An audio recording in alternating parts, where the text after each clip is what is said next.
We now know what overweight obesity means. We know how to calculate overweight and obesity. We know America's getting fatter. We know that this is a huge risk to our health. What's the mechanism, first of all, whereby we gain weight? Why are we so fat? And what's the mechanism whereby being overweight or obese actually affects our health? Let's take a closer look.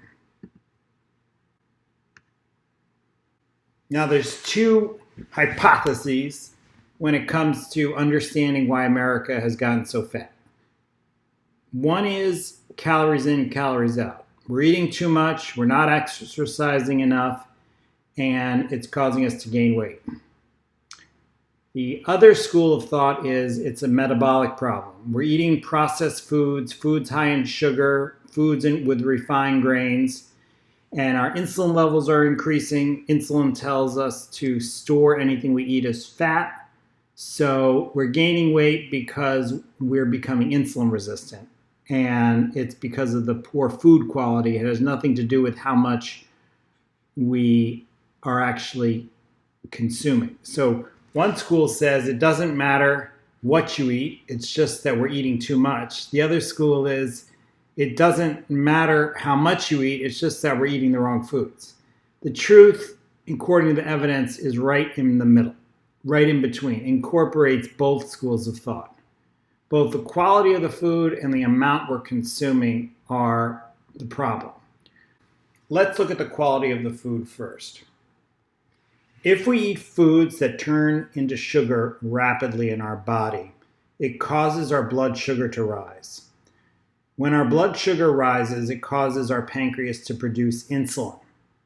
Insulin tells our fat cells to store what we've eaten as fat.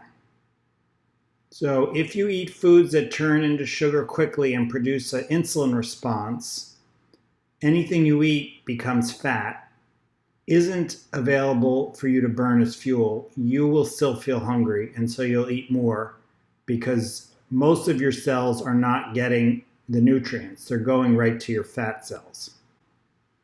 Food has this effect on us when we refine grains. In other words, if you take wheat and you remove the fiber and make it into bread, that bread is going to turn into sugar rapidly when it gets into your stomach. And that's going to cause our blood sugar levels to rise. Most processed food, most store-bought packaged food is processed. It has had the fiber removed from it, which means it gets broken down rapidly, enters our bloodstream rapidly, causes insulin to rise rapidly, causes the insulin response, and the insulin response causes us to store the energy as fat. Another reason our blood sugar rises is when we have foods with added sugar. In the 1970s, food subsidies in the US made corn really cheap, and high fructose corn syrup was invented. So the market was glutted with sugar, and it made its way into sugar-sweetened beverages and foods.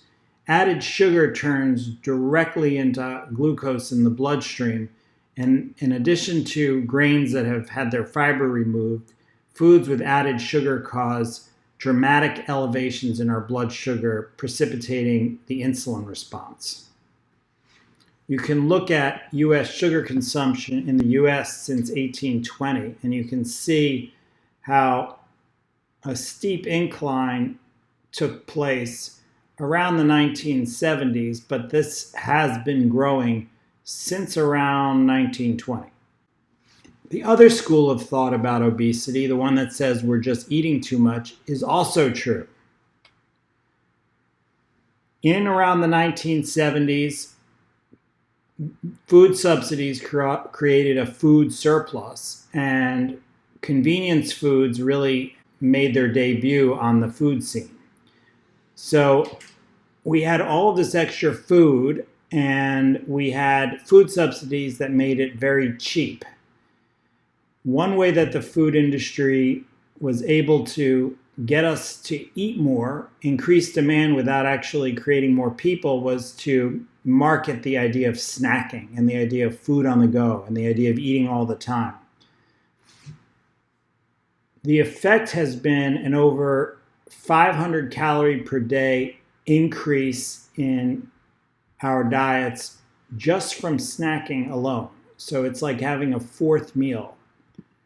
You can see on this graph since the 1970s the increase in calories from about 2,100 to around 2,600 calories per day, a 20% increase. Most of it can be accounted for by a marketing tool, an invention, which was snacking, which was introduced in the 1970s as part of just a normal way of eating, and really has become the predominant food pattern for Americans. And everybody agrees, both camps, that insufficient sleep has also contributed to the obesity epidemic.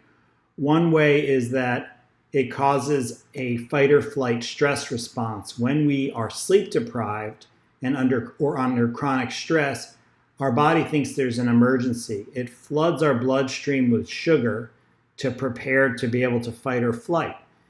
And that elevated sugar causes insulin to be produced. So insulin is constantly in the environment. Cells become numb to the effect of insulin. They no longer respond to it. So high blood sugars, because our bodies are in a stress mode or fight or flight response, is another pathway to cause the insulin resistance that contributes to being overweight and obese.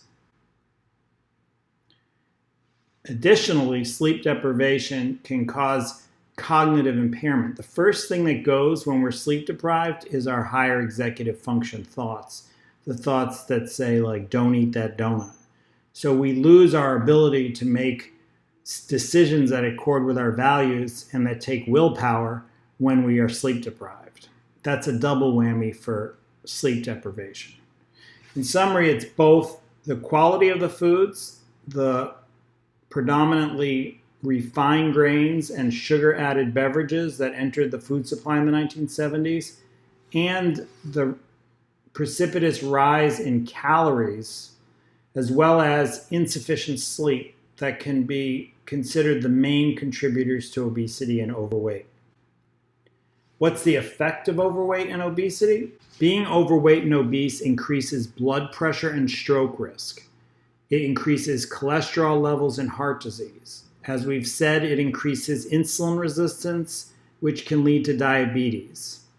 And it causes systemic inflammation and at least 10 different cancers.